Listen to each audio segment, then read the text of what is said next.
추수절을 그 맥추절을 지키는 추수절이 유대인의 달력에 의하면 8월달이에요. 8월달.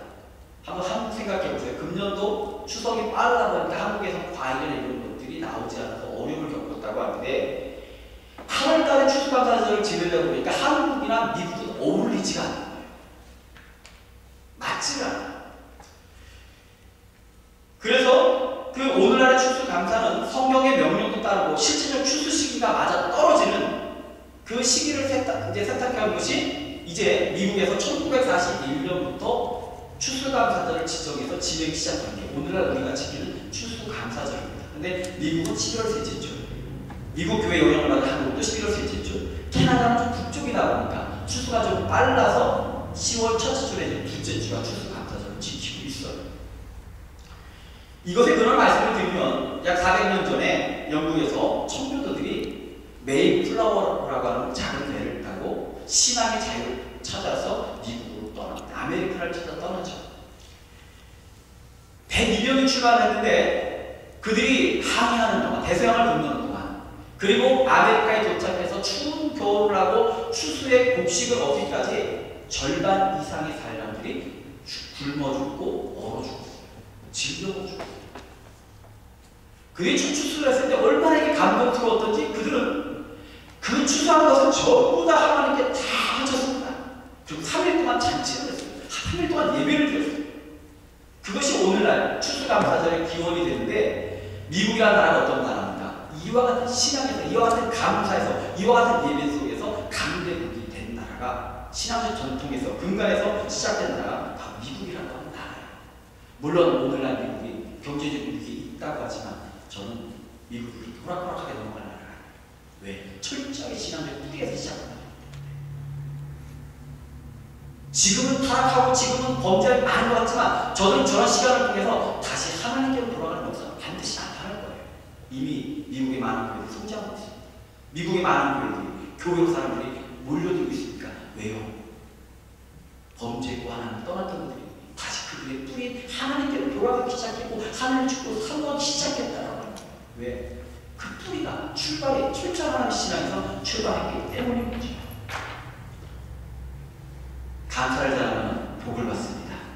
믿으십니까? 네. 감사를 잘하면 복을 받아요. 정말 감사는 잘해요. 그럼에도 불구하고 우리는 감사를 잘 생각해야 되는 게 땡큐, 입에 발린 감사, 아니면 말뿐인 감사, 형식적인 감사가 아니라 오늘 우리가 성경적으로 정말 우리가 무엇을 감사해야 되는지 그걸 진지하게 생각해 봐야 된다는 거예요. 예수님께서 베단이라고 하는 동네에 가셨습니다. 근데 그곳에 가셔서 문둥병자 시몬이라고 하는 사람을 초대를 받으셨어요. 그래서 식사를 이렇게 하고 있습니다. 우리 같으면 문둥병자 집에 근처도 안 갈 거예요. 제가 결핵환자촌에 가서 봉사활동을 했던 적이 있습니다. 대학 시절에. 근데 한 방에서 예배를 드리는데 그 결핵환자들이 기침을 하잖아요. 가래 부는 소리가. 그래갖고 처음에는 15명이 그 집을 방문했는데 한 주가 지날 때마다 1명 빠지고 2명 빠지고 3명 빠지고 마지막에는 제 1년 선배 민세건 선배라고 하는 분과 그분도 소아암으로 다닐 전분인데 그분이랑 단 둘이만 남아서 그 결핵환자 좀 방문했던 적이 있었어요.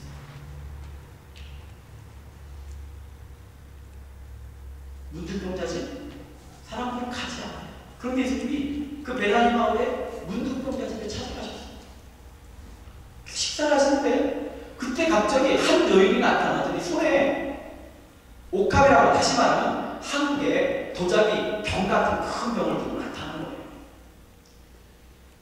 그래서 갑자기 그 병을 깨트려서 예수님 머리에 싹 붓는데 깨지는 순간 그 방 안에 향기가 막 진동을 합니다. 왜냐하면 그 안에는 나드라고 하는 오늘날 향수가 들어있는 거예요.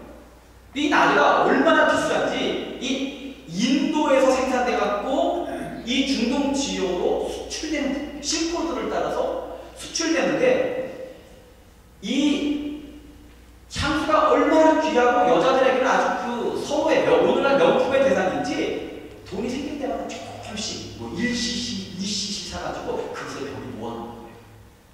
그래서 그 그것을 시집갈 때까지 잘 모았다가 시집갈 때 상인 미천을 삼기도 하고, 때로는 집안이 어려울 때 그것을 팔아가지고 이렇게 집안의 문제를 해결하게 되는 그런 저축수단이기도 하고 어떤 그런 수단. 근데 여인들에게서는 이게 절대적인데, 이 여인이 그걸 요구해가지고 그 통째로 조금 쏟아서 쓰는 것도 아니고 통째로 부어가지고 예수님 머리를 다 적셔. 사람들이 깜짝 놀란 거야. 왜? 그게 얼마나 비싼지 아니까. 그게 얼마나 좋은지를 아니까 사람들이 막 깜짝 놀랐어요. 성경에 의하면 그게 300데나리온 이상을 한다고 하는데 1데나리온이라고 하는 것이 한 사람의 하루 일당입니다. 300데나리온이라고 하는 것은 그 가치가 오늘날로 말하면 1년 연봉이에요. 3만 불, 4만 불, 5만 불 한다. 수만 불이 한순간에 사라졌어요. 수만 불의 어떤 가치의 나대한 예수님을 쫙 하고 흘러내리면서 그 가치가, 물질적 가치가 사라졌습니다. 사람들이 다 놀랐는데 그 중에 몇몇 사람은 놀란 정도가 아니라 분통을 터뜨려. 성경이 분을 낸다라고 하는데 막 폭발한 거예요. 그들 막 이렇게 따지고 있다. 막 화를 냅니다. 샤넬을 팔아가지고 그 엄청난 돈으로 가난한 사람을 보면 얼마나 좋겠냐. 차라리 그게 낫지. 너 지금 뭐 하는 짓이냐? 너 미쳤냐? 매야 빠져. 누구는 몇만 불어치의 샤넬을 예수님께 아낌없이 드리는데 그 예수님께 지금 감사하고 영광을 돌리고 있는데 한쪽에서는 그것을 화를 내고 막 미워해요. 왜 이 같은 싸움이 일어났을까? 요 싸움의 원인을 저는 성경을 읽는 가운데 베단이라고 하는 마을에서 좀 찾아봤어요. 이 베단이라고 하는 마을의 이름은 베단이라고 하는 마을은 예루살렘 동쪽으로 약 16길, 한국적인 표현으로 4km, 5km라고 하니까 16길 정도 걸어서 1시간 정도만 가면 있는 그런 마을입니다. 이 베단이라고 하는 마을의 이름의 원뜻을 좀 찾아보니까 이런 의미가 있어요. 베이트 아니라. 베이트 아니라. 그 말은 그 뜻이 이런 얘기예요. 가난한 이 집. 다시 말하면 가난한 자들이 사는 동네. 다시 말하면 예루살렘에서 쫓겨난 사람들, 예루살렘 도시에 살 수 없는 사람들, 오늘날 말하는 할렘과 같은 그런 의미가 담겨져 있는 겁니다. 그 마을의 뜻처럼 예수님 시대 이전부터 그 마을에는 가난한 사람들, 문둥병 환자들, 또 우리 성경에 나오는 막달라 마리아, 죽었다가 다시 살아난 나사로, 이런 가난한 사람들이 사는 동네예요. 예수님께서는 오히려 그들을 사랑하셔서 그 마을을 찾아가시고 그들과 식사하시고 그들과 얘기 나누시고 그들에게 복음을 전하셨던 그런 마을이죠. 이런 지역에는요, 고아도 많아요. 이런 지역에는 과부도 많아요. 가난하고 병든 자들이 많습니다. 하루 한 끼를 먹기 힘든 사람들이 많았어요. 이런 지역에서, 이런 마을에서 갑자기 어떤 여인이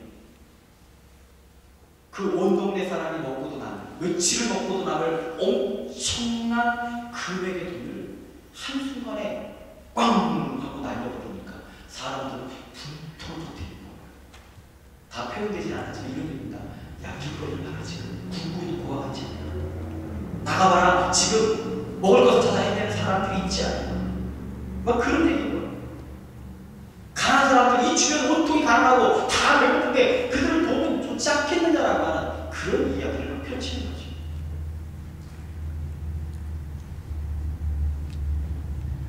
저는 어떤 부분에서 이 사람들이 이렇게 우리를 오늘날 이 이야기들이 우리의 신앙을 혼동케 하는 게 있어요.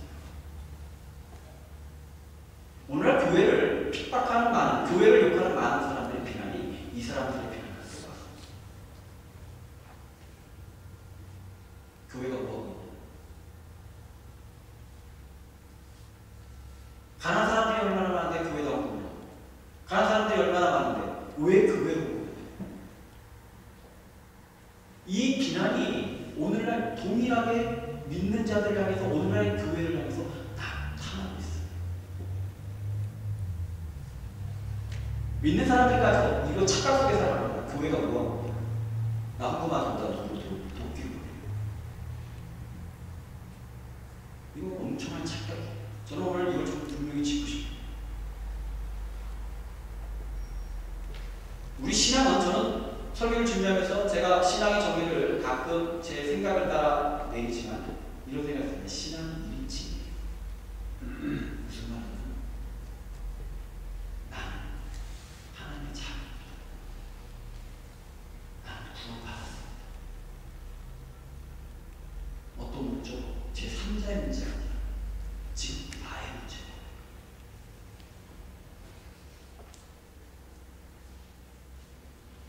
지금 이 여인을 비난하고 있는 여인 사람이 오늘 정말 중요한 문제를 착각하고 있어요. 이 여인과 예수님이 지금 어떤 관계인지, 이 여인이 지금 왜 그걸 깨뜨릴 만큼, 그것을 아낌없이 드릴 만큼 예수님과 어떤 관계가 있는지를 모르는 거예요. 그래서 그것을 비난해요.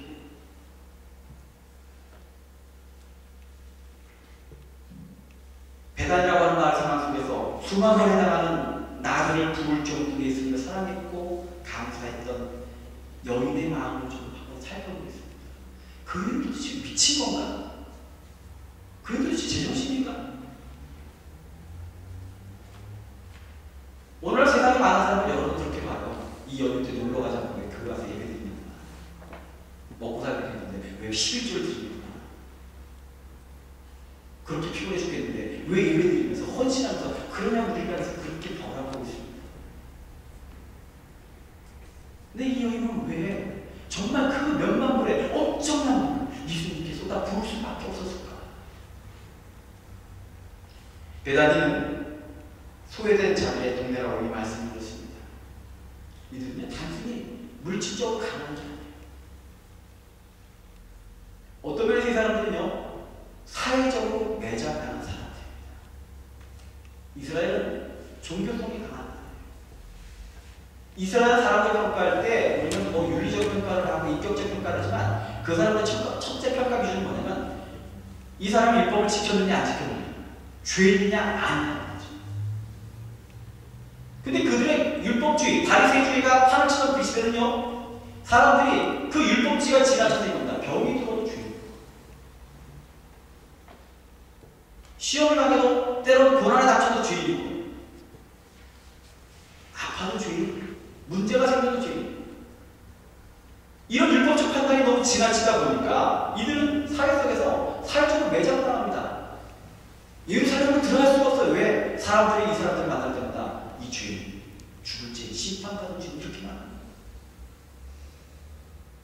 똑같이 하고 새끼를 먹고 살아가고 친구가 있고 가족이 있고 일생을 살아가는데 누군가 나를 보면서 저 죄인, 저 죽을 인생, 몹쓸 인생 이렇게 손짓하면, 손가락질한다면 그 마음에 받는 상처가 어떻게 있겠어요?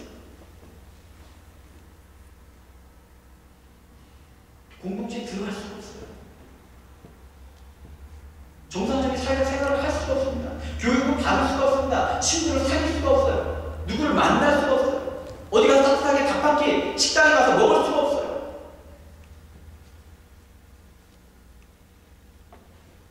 사회적으로 소외당하고 무시당하고, 때로는 이들 중에 대부분이 가난한 사람이지만 때로 돈이 있어도 돈의 가치를 마음껏 누릴 수 없는 그런 사람들이에요.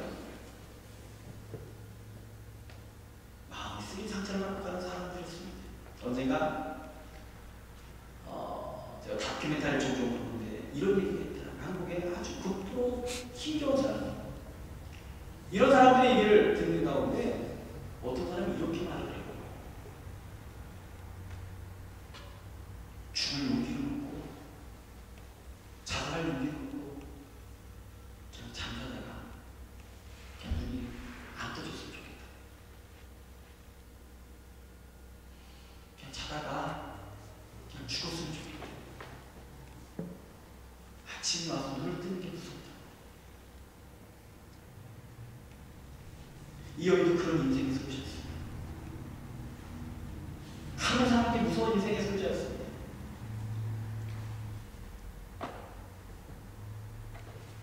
그런 인생의 한 줄기 빛이 왔습니다. 이 땅의 구원자로 오신 예수님께서는요, 세상 외면하고 무시하는 그들과 진심으로 만나셨습니다. 이전에는 받아보지 못했던 사랑을 예수님께서는 보여주시겠습니다. 그들을 따뜻하게 만나고요, 그들과 식사를 하시면서 그들의 마음에 상처를 어루만지기 시작해요. 무엇보다 그들의 영혼이 실패자요, 죽은 자를 끝난 자가 아니라 예수를 믿기만 하면 그들이 영이 살고 하나님의 백성이 되고 구원자가 될 수 있다는 희망의 빗줄기를 그들이 향해 선포하기 시작했습니다. 복음을 선포한 거죠. 예수를 믿기만 하면 하나님 나라와 영생이 주어질 것이라고 하는 그 선포를 그들에게 했습니다. 이 여인이 살던 이스라엘의 인생은 누구를 만나도 비참했고, 누구를 만나도 상처받았고, 누구를 만나도 업신여김을 당했는데 예수를 만났더니 예수 안에서 천국과 하나님 나라와 하나님 자녀라고 하는 그 희망의 빛줄기가 그녀의 인생을 막 새롭게 하기 시작합니다.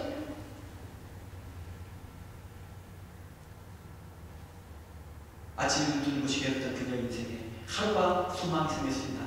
내가 오늘 예수를 만날 수 있겠지. 그분을 만나 이 말씀을 들을 수 있겠지. 또 그분을 위로를 받을 수 있겠지. 내가 오늘 정말로 하나님 안에서 예수를 믿으면 하나님 안에서 천국 백성의 삶이 내게 주어지겠지. 두렵던 그 인생에 희망이 왔습니다. 활기가 생겼습니다. 소망이 생겼습니다. 살아갈 의미를 발견하게 됐습니다. 구원의 감격과 차고 넘친 거예요. 영생의 기쁨이 그에게 주어졌습니다. 영생의 기쁨이 주어지고 나니까 사람들은 그 불똥을 터뜨리며 왜 그러냐고 미쳤냐고 말했던 그 여인의 300데나리온의 나도 그 여인에게는 아깝지 않았어요. 세상에 어떤 것보다 예수님보다 더 좋은 게 없어요. 세상에 어떤 것보다 예수보다 더 귀한 것이 없었기 때문에 그 여인은 예수님 머리 위에 나를 부르면서 너무 감격스러웠어요. 울었어요.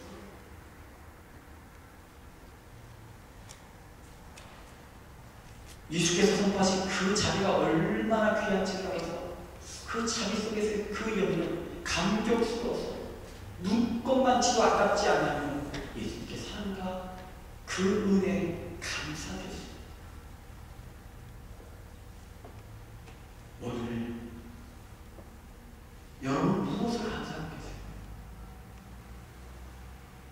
예수 믿기 전에 우리의 인생이 어땠습니까? 나는 다 잘 사셨겠죠. 그러나 인생의 궁극적 문제 해결을 받으셨습니까? 인생의 삶의 험한 공허함들이 해결 받으셨습니까? 여러분, 오늘 예수님이 여러분을 어떻게 사랑하셨는지, 예수님께서 여러분을 어떻게 축복하셨는지 깨닫게 간절히 축원합니다. 예수님의 사랑을 여러 가지로 표현하지만 궁휼이라고 하는 단어가 있어요. 궁휼이라는 단어는 이런 의미가 있어요. 옛날에는요, 엄마들이 아이를 낳을 때 참 고생들을 많이 하셨겠죠. 요즘은 제왕절개 수술이라는 게 있습니다. 그래서 위기가 닥치면 바로 마취하고 엄마의 배를 채고 아이를 태어나게 돼요. 그래서 엄마도 살고 아이도 살고 그렇게 됩니다. 그런데 예전에는 그런 수술을 할 수가 없었거든요.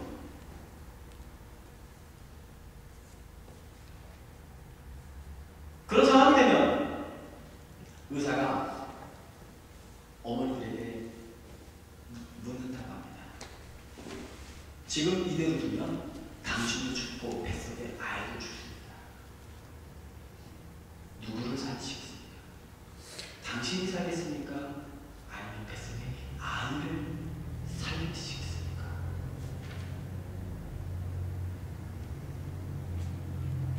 여러분들이라면 뭘 택할 것 같아요?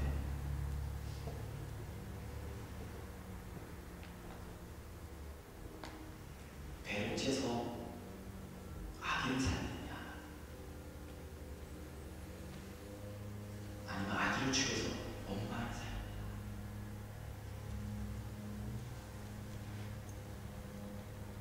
그 고통 속에 죽어가는 엄마들이 대부분이 나는 죽어도 좋으니 내 아이를 살려주세요. 난 죽어도 좋으니 내 새끼를 살려주세요. 이게 분유시라고 하는 단어예요. 오늘 우리가 그리스도의 사랑을 말하는데 그리스도의 사랑은 분유합니다. 당신이 죽어서 나를 살리시고, 이 사랑을 알면, 이 사랑의 감격을 받으면 몇만불의 나라가 중요한 거 아니죠. 예수님께서 이 여인에게 받았던 감사가 얼마나 귀했던지, 예수님께서 이 여인으로 받았던 이 정말로 마음에 참된 감격과 감사가 얼마나 있는지 예수님 오늘 이 말씀 구절을 보니까 복음 이름 곳곳마다 이 여인에 대한 얘기가 길어서 부릅니다. 왜? 그게 정말 감사합니다. 저는 오늘 이렇게 말씀을 드립니다. 이 여인의 영적 상태를 우리가 이해하지 못하면 절대로 그녀의 감사를 이해할 수가 없어요. 미친 여자입니다. 그녀를 칭찬하는 예수님 미친 거예요. 더 나아가 이 여인의 감사를 이해하지 못하면 오늘 우리가 하나님께 정말 감사할 수가 없어요. 제가 솔직히 말씀드리면 이번 주 설교의 원래 제목이 이겁니다. 여러분에게 구원은 얼마짜리입니까? 원래 설교 제목입니다. 오늘 추수감사절을 보내는 오늘 여러분은 얼마짜리 구원을 감격으로 지금 하나님께 감사하고 영광을 드립니다. 예수 그리스도는 우리를 위해서 십자가를 위해서 긍휼의 자비로 우리를 사랑하셨고, 긍휼의 자비로 우리의 영혼을 구원하셨고, 긍휼의 그 사랑으로 우리의 십자 천국의 은혜를 우리에게 선포하셨는데, 우리는 지금 얼마짜리 구원을 여러분 받고 계십니다. 진짜 추수감사절이 드리는 감사의 시작은요, 십자가의 보혈로서 받은 구원이 있습니다. 구원받은 감격과 감사가 모든 감사의 출발입니다. 구원받지 않은 물질을 보면 아무 의미가 없습니다. 구원받지 않은 유신의 건강도 아무 의미가 없습니다. 구원받지 못한 공부 잘하는 것도 아무 의미가 없습니다. 구원받지 못한 삶의 성취도 아무 의미가 없습니다. 오늘 이 추수감사절에 우리가 건강한 것도 감사하고, 지난 한 주 잘 지켜주신 것도 감사하고, 모든 것이 감사지만 그 모든 출발에 내가 구원받은 자임이 정말 감사의 출발이 되는 하나님을 간절히 축원합니다. 정말 우리가 십자가의 보혈을 구원받은 그 은혜 오늘 깊이 생각하시고, 도대체 이게 내게 있어서 얼마나 가치가 있는지 다시 계산해 보시기 바래요. 다시 점검해 보시기 바래요. 이 여인처럼 그 마음, 정말로 예수님께 그 수천 배의 수만 분의 그 나를 구우면서 그 마음에 주님 감사합니다. 주님께서 내 희망을 주셨습니다. 주님께서 내 인생의 빛을 주셨습니다. 천국의 은혜를 주셨습니다. 이 감격을 드렸던 이 마음, 이 감사, 오늘 성체된 모든 성도들 마음속에 이와 같은 감사가 있기를 간절히 축원합니다. 기도하겠습니다.